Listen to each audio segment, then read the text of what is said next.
Bus ಘಟಕ ಮಂಜೂರು ಮಾಡಿಸುವಲ್ಲಿ ಶಾಸಕ ವಜ್ಜಲ್ ವಿಫಲ. ಹಟ್ಟಿ ಚಿನ್ನದ ಗಣಿಯಲ್ಲಿ ಧರಣಿ. ಹೌದು, ಹಟ್ಟಿಯಲ್ಲಿ ಮೂಲಭೂತ ಸೌಕರ್ಯ ಸೇರಿದಂತೆ ಸಾರಿಗೆ ಬಸ್ ಘಟಕ ಮಂಜೂರು ಮಾಡಿಸುವಲ್ಲಿ ಲಿಂಗಸಗೂರು ಶಾಸಕ ವಜ್ಜಲ್ ವಿಫಲರಾಗಿದ್ದಾರೆಂದು ಆರೋಪಿಸಿ ಕ್ರಮ. ಹಟ್ಟಿ ಪಟ್ಟಣದಲ್ಲಿ ಪಟ್ಟಣ ನಾಗರಿಕ ಸಮಿತಿ, ಮಾನವ ಬಂಧುತ್ವ ವೇದಿಕೆ, ನವಭಾರತ ಹಿಂದೂ ದಲಿತ ಸಂಘಟನೆಗಳಿಂದ ಹಳೆ ಬಸ್ ನಿಲ್ದಾಣದ ಬಳಿ ಟೆಂಟ್ ಹಾಕಿ ಬುಧವಾರ ಧರಣಿಯನ್ನು ನಡೆಸಿದರು. ಧರಣಿಯನ್ನು ಉದ್ದೇಶಿಸಿ ಗ್ರಾಮ ಪಂಚಾಯತ್ ಮಾಜಿ ಅಧ್ಯಕ್ಷ ಶಿವರಾಜ್ ಗುರಿಕಾರ್ ಮಾತನಾಡಿ, ಹಟ್ಟಿ ಚಿನ್ನದ ಗಣಿ ದೇಶದಲ್ಲಿ ಚಿನ್ನದ ನಿಕ್ಷೇಪದಿಂದ ಹೆಸರಾದ ಊರು.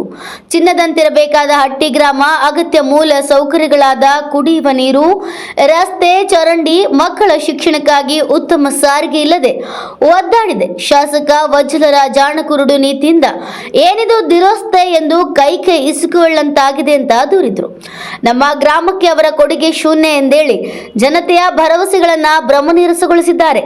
ಹೋರಾಟದ ಮೂಲಕವೇ ಕಣ್ಣು ತೆರೆಸಬೇಕಾಗಿರುವುದು ನಾಚಿಕೆಗೇಡಿನ ಸಂಗತಿಯಾಗಿದೆ ಅಂತ ವಿಷಾದ ವ್ಯಕ್ತಪಡಿಸಿದರು. ಕಳೆದ ವಿಧಾನಸಭಾ ಚುನಾವಣೆಯಲ್ಲಿ ಹಟ್ಟಿ ಪಟ್ಟಣ ನನ್ನ ಕೈ ಹಿಡಿದಿಲ್ಲ ಎಂಬ ಕುಂಟು ನೆಪವೊಡ್ಡಿ ಅಭಿವೃದ್ಧಿಗೆ ಅಸಡ್ಡೆ ತೋರಿಸುತ್ತಿರುವುದು ಸರಿಯಲ್ಲ ಎಂದು ಕಿಡಿಕಾರಿದರು.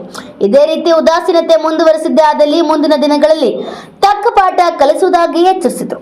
ವಿನಾಯಕ ವಿದ್ಯಾಸಂಸ್ಥೆ ಅಧ್ಯಕ್ಷ ನರಸಪ್ಪ ಯಾದವ್, SC/ST ನೌಕರರ ಸಂಘದ ಅಧ್ಯಕ್ಷ ಜಮದಗ್ನಿ ಕೋಟ, ಹಮ್ಜದ್ ಹುಸೇನ್, ವಾಲಿಬಾಬು ಮಾತನಾಡಿದರು.